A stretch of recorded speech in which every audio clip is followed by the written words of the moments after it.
you can hack open micing by just appearing comfortable, or being comfortable, and then you can really hack open micing. Like this is like, but this is not a skill that translates to actually being a good comedian. Yeah. This is just being a good open micer, and I became like, I'm not as good an open micer as I was, because now I've realized like this is not a real skill.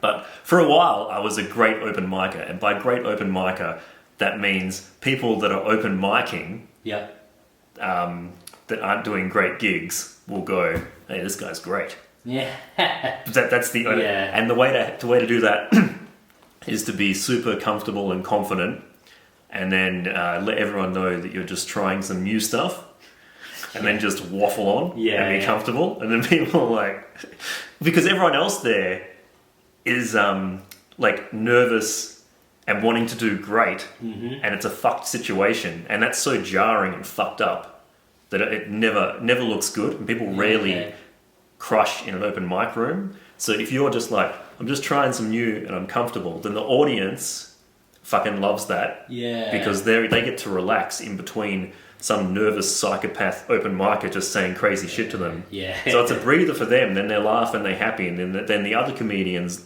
look at you trying new stuff and being comfortable and think that you're above it. So that's the hack for open micing, which in no way will make you a better comedian. I'm going to bring a notebook up on stage next time. You bring that. Hey guys, I'm just going to reel some shit, and it's not going to have anything in it. I'm just going to literally just fucking. 100% you do that, you can be an open mic king. That's what I want. I want to get that award, like you. Yeah.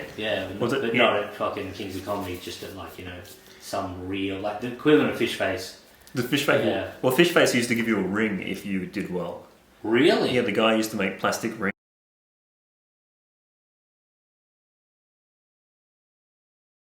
So you got a ring from the Fish Face? Yeah, I got like a little plastic ring that I think had been a homemade, and at the time that was a massive award. Like I took it, because that was like 2014 or something. Yeah, all that stuff.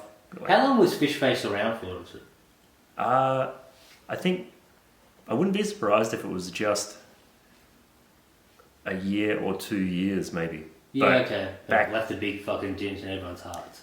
Yeah, and then also like when you start doing comedy at the start, every tiny little moment, you take that in. That's me. That's why I can remember the gig that you did, while I fucking fix this fucking stupid light.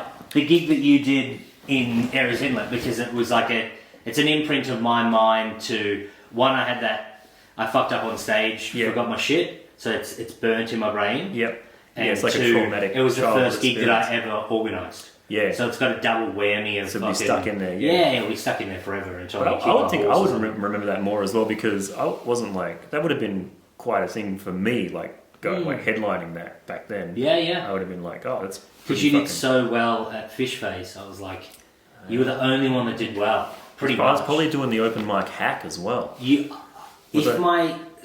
Actually, I know what I would have been doing. I would have been talking about police cars getting pulled over by the police. Like at that stage, that was when I had like a 5-10 minute set that I would. Yeah. Because I remember most times I did Fish Face. He started putting me on at the end. Yeah. And I remember at the alleyway, pacing back and forth, going through word for word what I was going to do. Yeah. And then most times doing it, getting a bit of the way through it, and then having the crowd arc up, and then panicking and doing shit that was funny. Like drinking people's beers and stuff. And Yeah, I remember, I think... we did a gig in Bendigo, I think, last year. I MC'd that gig? You did MC. Yeah, and I fucked that up. And you were trying to get a lady to throw chips in your mouth.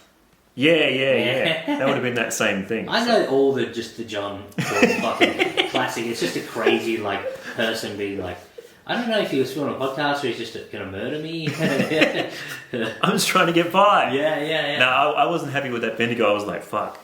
But yeah. It was an interesting one. So they were sort of half there for comedy, half not. And they were weirdly, some were sitting in front of us and some were sitting directly right inside in the courtyard. It was just like, people were like... It was daylight. Yeah, it was fucked. It was summer gig. They're never fucking... Yeah, that's great.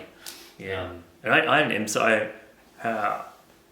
MC'd heaps. I emceed a bit, and then I didn't like doing it. But Yeah. now, I would be better doing that now because now I know, just don't care. Yeah. That's the thing. Because every gig I used to do, I used to be like, I've got to fucking smash this gig. Yeah. So then anything that wasn't smashing would just destroy me.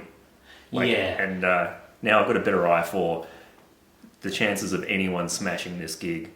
Like just from so you know how it's sort of going to gauge from there's 3 people sitting over there, there's 2 people over there, it's the middle of the day, there's a fucking truck stop here and the football's on. Like I used to go in there and be like, this is it, I got to smash this, and if I don't I'm a fucking loser. And then I would start, and obviously there's no way, and then I'd just be like lose it and be like, oh fuck. But now I know like, oh, this is unwinnable. You can just relax. Yeah, but also too, you've got credit to the bank. Like you got that fucking the ring from Fishface. Yeah. Award number 1. You got the Kings of Comedy award. I assume the Barry's next. Like that's the Nicky Barry. Yeah, when Nicky Barry goes. Yeah. I like you. Yeah. But realistically, that you do have credits in the bank. Like you've been doing comedy for 10 years in Melbourne. Yeah. So I got a little bit of street cred. Well, that's the thing. You can be like more comfortable, and sort of where you were saying that you used to be is me now. It's just like I get genuinely dejected, and I'm like, and then I look at it for what it is, and I'm like, there was so the last gig that I did,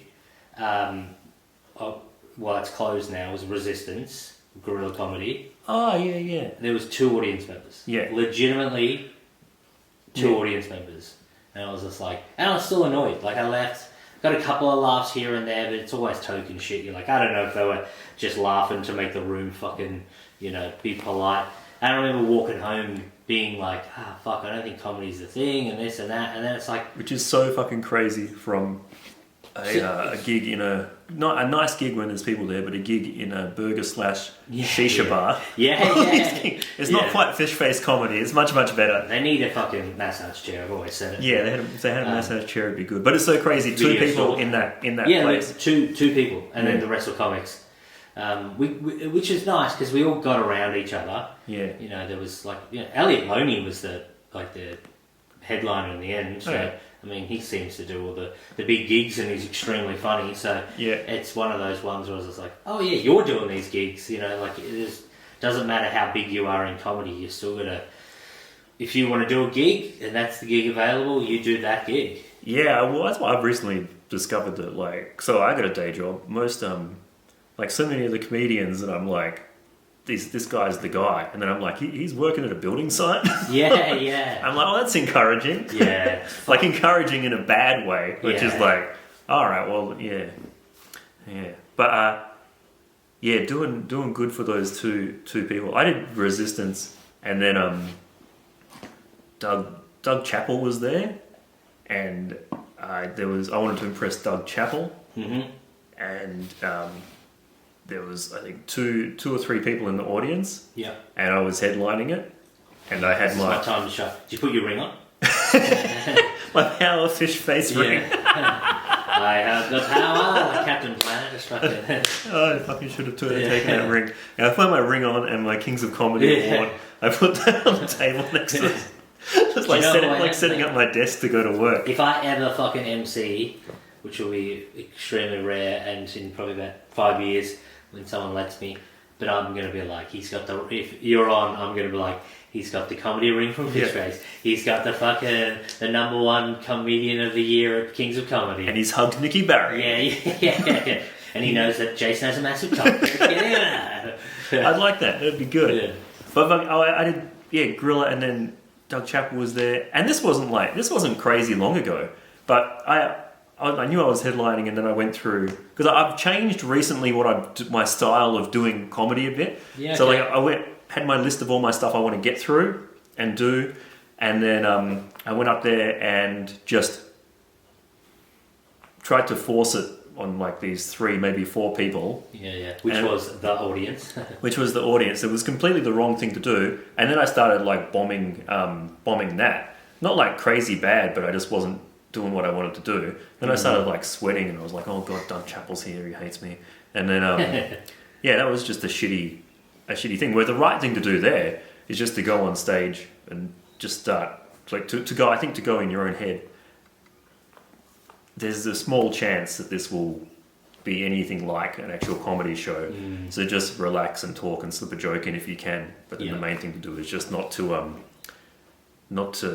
look sickeningly desperate, like you need this. That's the thing. That's the thing that's the most. That's me. Yeah, well, that's the thing that fucks you up. That's what I realized has like fucked me in the past. Is because people don't. A lot of times people don't really know what's good or bad or anything, and then they just go off your vibe. Yeah. So they like look at you, and you tell them, "This is shit. Yeah. I don't know what I'm doing. I hate myself." And they go, "All right then." Ah, yes. But if you do the same thing, even like with no real reaction from the crowd, you can go, and then other people like your peers can look at you and go, "Well, it was a shitty night." But that guy knows what he's doing.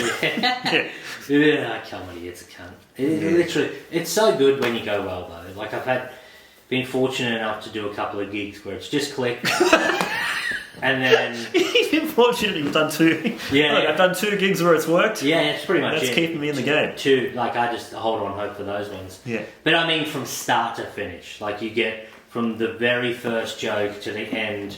Yeah, it's just like yes. Yeah, and then you're like killing. Yeah, and then you get gigs where there's no audience members and you're like, it's so hard to train your brain to be like, as you just said, it's not going to be a gig of 100 people. Yeah. Like we're like, if we've got an audience, it's the same. It's crazy. Like as you said, you're probably a bit different now to be like, fucking, like you can actually like distinguish between the two and go like, you know what, like, this is going to probably fall on its head, this gig, because it's just, there's 3 people. You need, someone once told me you need at least minimum, might be different in Melbourne, but they said 20 to get an honest reaction of your jokes. Because it's just pure math. You get 10% of the audience to laugh if you got fucking 10 people there. That's one person. Yeah. One person laughing doesn't make other audience members want to laugh because they're like, oh, that's an odd person, fuck that, I don't want to be like them. Get up to 20, I know it's only 2, but it just seems to fucking jump up quite dramatically. Yeah, 2 people laughing is a lot louder than 1. They can energize you. Yeah. And it's so weird. How strange is it once you're confident that you're willing to like put more into it? And you're like, I do believe in these fucking jokes. And when you get nothing, and as I said, you can do 1 joke, one set at 7 p.m. and 1 at fucking 9 p.m. and it just fucking dies and you're like, what happened? Yeah. Because you may not have got those audience reactions, so you didn't act confident. And I think confidence is key for pretty much everything, let's be honest. Yeah, confidence is key for everything. That's why it's delusion is good. Like it's like I wish I had delusion. Yeah. I see comedians who are god fucking awful.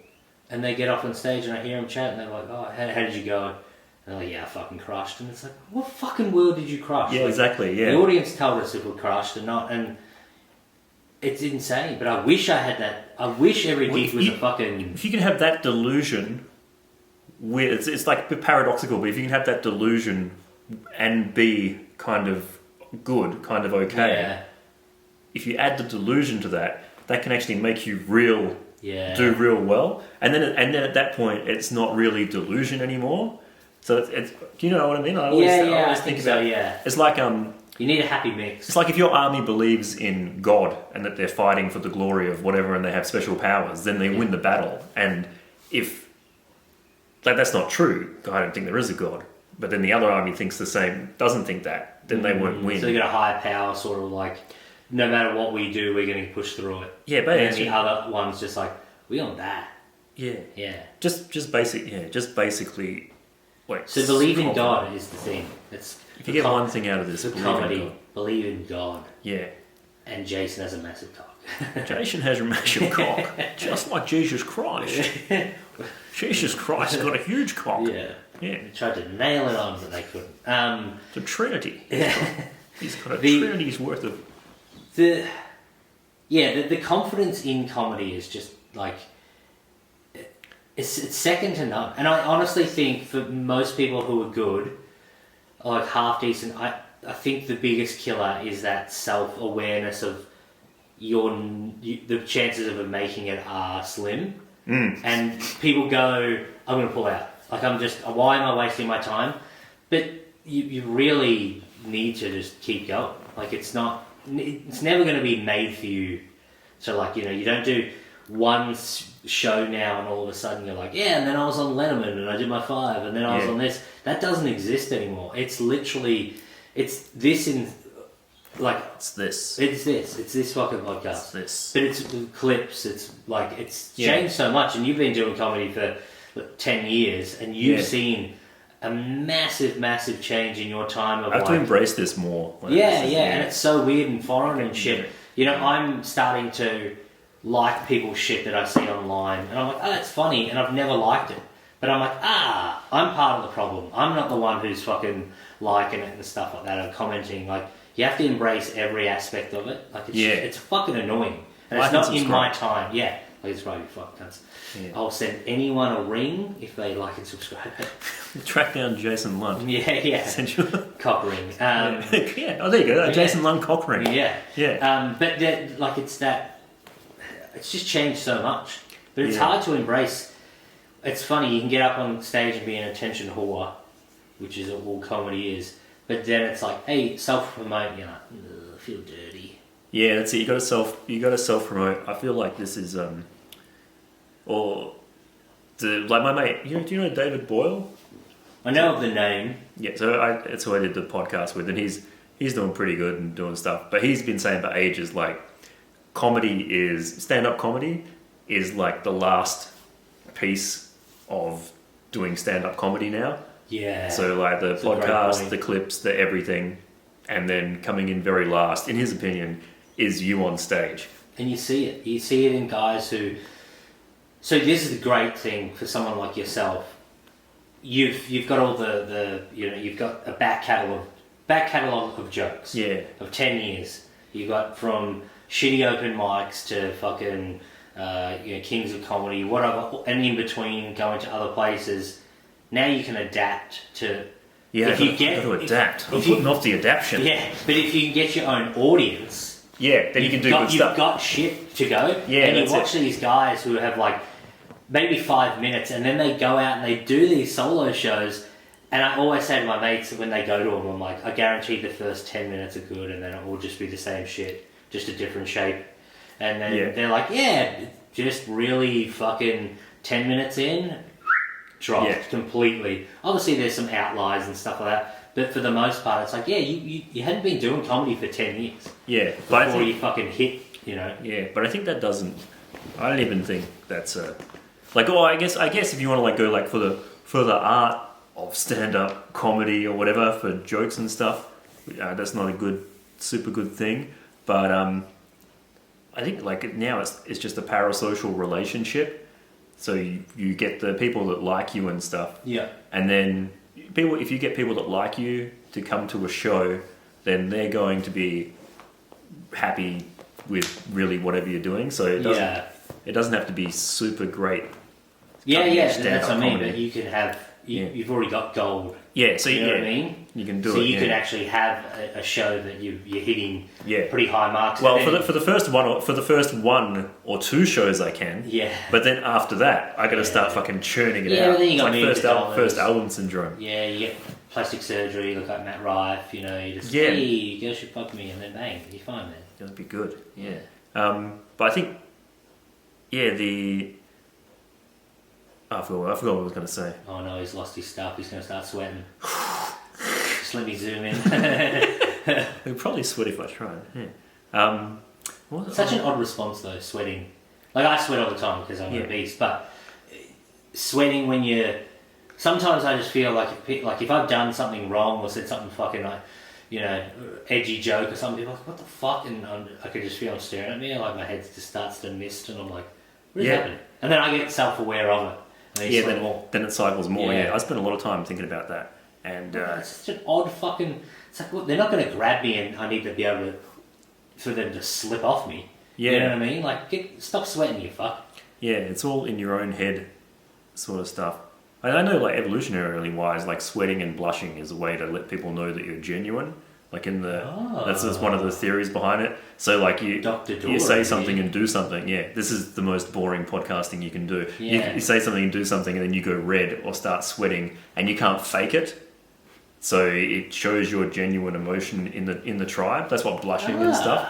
Yeah, so that's the value of it. But yeah, on stage you want to hide. I need to get Botox to get rid of it. Yeah. Well, I know. I was in the fucking green room with two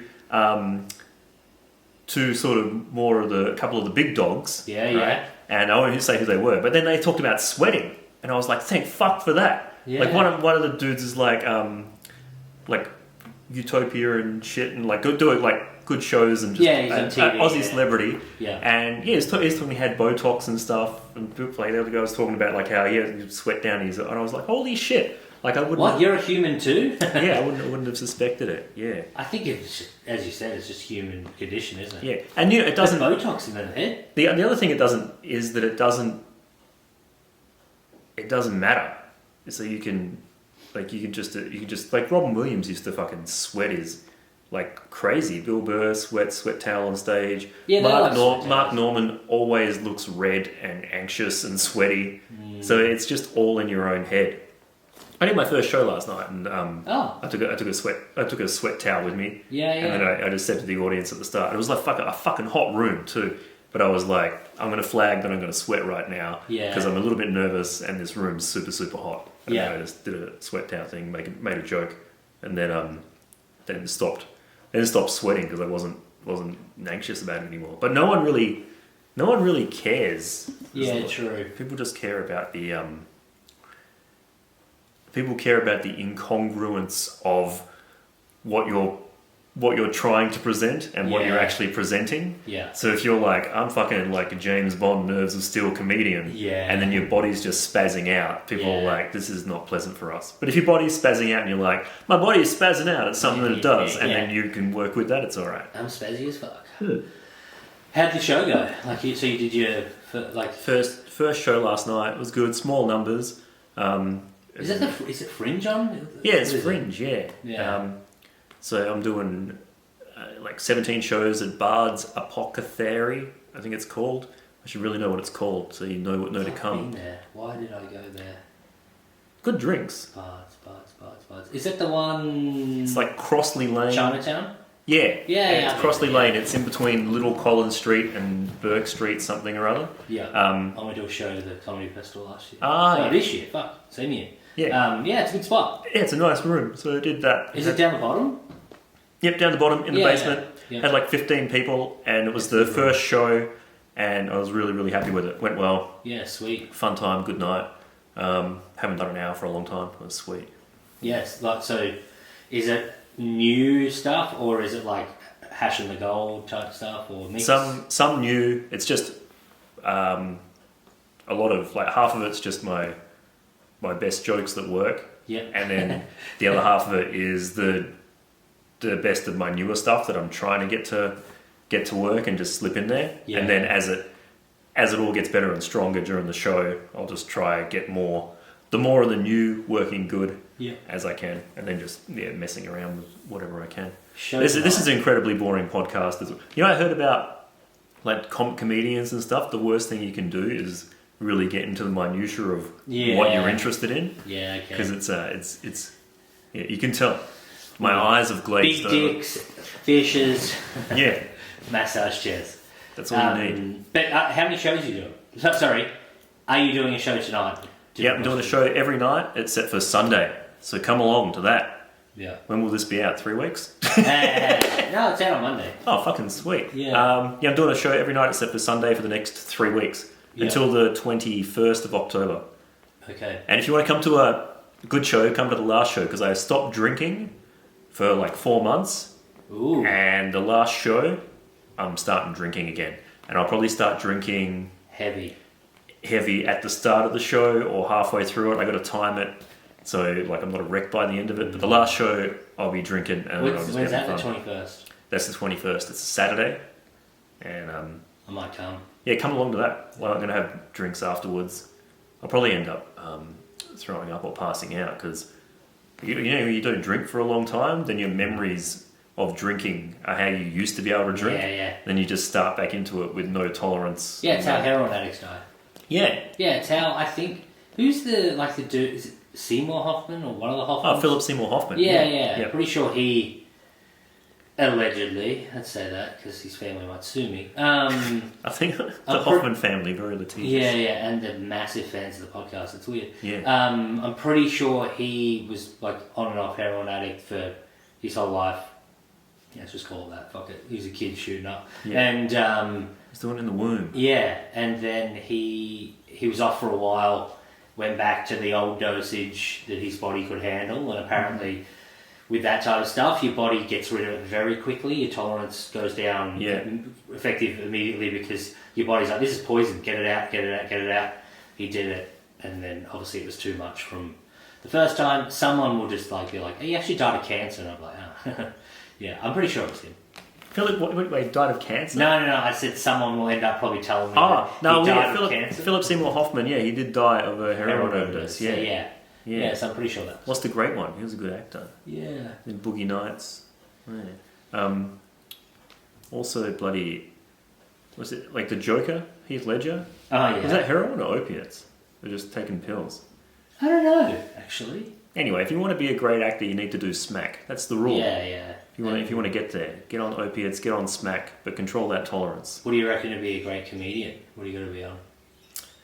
It's usually touched as a kid. Touched as a kid? Yeah. Oh, like molested? Yeah. The good ones seem to have a horrible childhood. A little something. Yeah, then Seinfeld throws that out. I like Seinfeld. He doesn't look like... Well, maybe he did. Oh.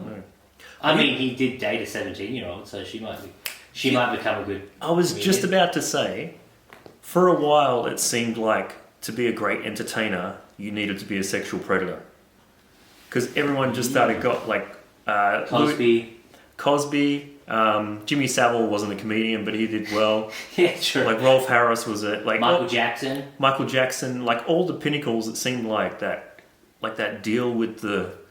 Like you have to make a deal with the devil when you need like... This is my favourite part of the podcast is famous pedophiles. Yeah, I just naturally, organically get into the last 5 minutes. And this happens every podcast. Yeah. Well, I guess towards the end, as a guest, you panic. Yeah. And you're like, holy shit, we haven't covered the basics. What are we talking about?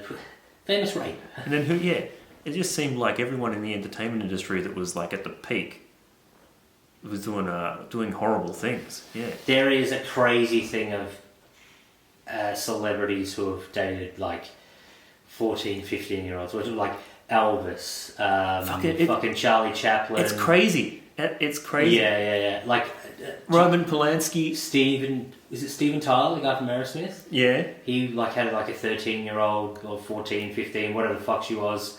Crazy. Like, there's so many of them. Like, goodness gracious, Great Balls of Fire. Jerry Lee Lewis. He married his 14-year-old cousin. Yeah. Wow. But the Seinfeld one is the crazy one to me. Because it feels like everyone... no one said anything about it. Most people know about it. Yeah. Maybe not the general public, but he... now they do. Now, yeah. Think about that next time you're watching Seinfeld. So she was... I think she was 16 when he met her. Yeah, something creepy. And he was like, He's 40? like, I'll wait until she's 17, come on. Yeah, and he met her in the park. And then he just started dating her. So it was at the height of Seinfeld. He was going out with a 16, 17-year-old girl as a 40, 45-year-old man. And it just did not touch the sides, didn't stick at all, and then it came out later and it doesn't seem to matter. Even though it's in my head and I'm like, that's not a thing to do. Yeah. I'm still like, Seinfeld's number one. Like I can't put it together. Oh, so you're still a massive Seinfeld I'm struggling to, yeah. I am good at, like, what's the thing? Compartmentalizing? No, the thing where it's like so you got the artist and the art. Oh, then you're separating it. Yeah. So why couldn't I think of the word separate? Separate. It's tough. It's the hardest part of hosting a podcast. Brain separated. Yeah. So can you do that? Like people have told me like, oh, fucking Louis C.K.'s blah blah blah, and I'm like, yeah, but my brain goes like, him on stage. It's like for me when I see someone who's a villain in a movie, I'm not just like, hey, it's that cunt, get him. You know what I mean? Well, Louis C.K. he's hard to separate because 90% of his material is jerking off. Yeah. I've got to separate the artist from the incident. Yeah. And then he comes on stage and he goes, I was jerking off in front of this chick the other day. Yeah. Like, oh, he addressed it with like, he's like, you know, when you're good at something, you just want to show it off. He's good. He doesn't like being alone. And then his real address of it was, he said, I don't know if addressal is a word. His real addressal of it was, if you ask someone if you can masturbate in front of them, even if they say yes, don't do it. Yeah, that's fair. But he came back and he won a Grammy. Yeah, and I love Louis' comedy. And then I think he shouldn't be jerking off in front of people. No, especially when they did. I didn't get it at the very beginning until someone. It's the power differential. Yes, that, and that's very much a, you know, you do want to, especially with comedy and stuff, the room bookers and people, and you want to impress and blah blah blah. Like it would be easy to that power fucking. It's okay for you to jerk off in front of a room runner if they say yes, but it's not okay for a room runner to jerk off in front of you if you say yes. That's the rule. We're back on. We're just talking about the cameras being cunts. But anyway, what were we talking about? Rape? What's that? No, we're talking about you're allowed to jerk off in front of a room runner if they agree, but it's the power differential. A room runner can't jerk off in front of me. You're only Wait, what if I'm just like, hey, let's say you own a room. Yeah. And I was like, come on. Like you asked me to jerk off in front of you? No, you're like, hey, do you mind if I jerk off in front of you? I'm like, yeah, sure, I don't give a fuck. No, then I can't, I'm not allowed to, because I run the room. What if I'm like super gay and into it? No, I wouldn't feel comfortable then, because homosexuality is a sin. So the power, you just want the power on it. Like, oh, you enjoy this? I'm so sorry. You can only jerk off up in front of people. You can jerk off up in front of people, not you go up the power. You know, like this machine speaks truth to power. This machine destroys fascists. That's how you jerk off up the power differential. Okay. So if someone has more, like if you get pulled over by the cops, yeah, you can go to the policeman. He goes, do you know how fast you were going? And then you can say to him, before that, do you mind if I jerk off in front of you? Mm-hmm. And then if he says yes, then you can, and it's fine. But he can't pull you over and go, do you know how fast you were going? And you go, I don't know. And he goes, hey, do you mind if I can jerk off in front of you? That's wrong. You can't. You can only jerk off down. You can only jerk off up the power differential. This should be taught in schools. Well, I think some schools do teach, and those schools get shut down. No, it should be. It should be the Andrew Tait School. Yeah, the Andrew Tait School of. Do you know my middle name's Andrew? Is it really? Yeah, Tait Andrew Middleton, and sometimes match with like. It's usually like women with coloured hair when I match with them on like Tinder or whatever. They're like, "Do you hate your own name?" And I'm like. Oh, I don't feel like that reflects your personality and values. Like, I don't give a fuck, to be honest. But because it's not me, you know? Yeah, just I'm not Tait. Andrew Tait. Still pretty strange. Me? Yeah. Yeah, weird as fuck. Well, yeah, I wouldn't. But I wouldn't have any money or, you know, my views towards women and... With a name like that, I wouldn't jerk off in front of anyone in any situation. Tait Andrew Middleton? No. That name, it's unsafe. I'd change it. Well... I've already done it. Because I am the biggest room runner in Melbourne. Nice! I run all the rooms. That's how you get like an award from me. Here's this sock. That's the wrong way up the differential though. Well, have you heard of a trendsetter? Yeah. He's iconoclastic. And they're in prison. Yeah. We should probably start to wind this up. Yeah, sweet. So you've got a comedy show. Yeah, it's called Word of Mouth. Yep. Because no one really knows who I am. So come see the show if you enjoy it. Tell everyone you really love it.